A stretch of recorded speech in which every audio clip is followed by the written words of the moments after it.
ಆಮೇಲೆ ಪೊಲೀಸ್ನವರು ನಮ್ಮ ಸ್ಟ್ರೆಂತ್ 1,11,000 ಚಿಲ್ಲರೆ ಇದ್ದಾರೆ. ಅದರಲ್ಲಿ 97,000 98,000 ಭರ್ತಿಯಾಗಿದೆ. ಇನ್ನು ಉಳಿದವನ್ನು ಭರ್ತಿ ಮಾಡಬೇಕು ಅಂತ ಮನವಿ ಮಾಡಿದ್ದಾರೆ. ಈಗ ನೋಡು, 18,000 ವೇಕೆನ್ಸಿ, ಸುಮಾರು 16% ವೇಕೆನ್ಸಿ ಇದೆ. ಇದು ಇವತ್ತಿನಿಂದ ಬಂದಿರೋದಲ್ಲ, ನಾವು ಬಂದ್ಮೇಲೆ ಬಂದಿರೋದಲ್ಲ, ಬಹಳ ದಿನದಿಂದ ಬಂದಿದೆ. ಅದಕ್ಕೆ 15.64% ಕಡಿಮೆ ಇದೆ ವೇಕೆನ್ಸಿ ಇರ್ತಕ್ಕಂಥ. 97,219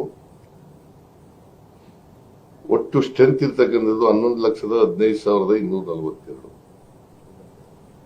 ನಾವು ಈಗ 97,219 ಎಲ್ಲ ಪೊಲೀಸ್ನವರು, ಕಾನ್ಸ್ಟೇಬಲ್ಗಳು,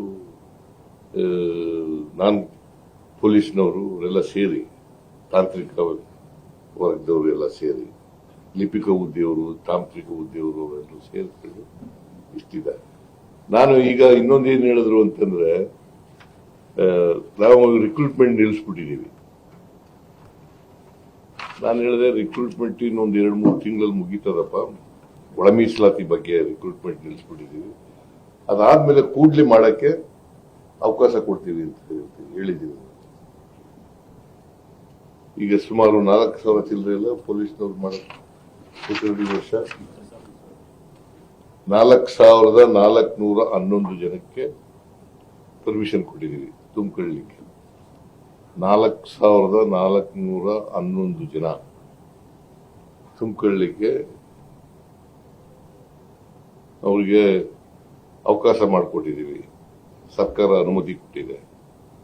ಇದನ್ನು ಉಪಯೋಗಿಸ್ಕೊಂಡು ಈ ವರ್ಷದಲ್ಲೇ ತುಂಬ್ತೀವಿ. ಎಲ್ಲ ಸಿದ್ಧತೆ ಮಾಡ್ಕೊಳ್ಳಿ, ಈ ವರ್ಷದಿಂದ ತುಂಬೋಣ ಅಂತ ಹೇಳಿ, ಈ ವರ್ಷನೇ ತುಂಬೋಣ ಅಂತ ಹೇಳಿ.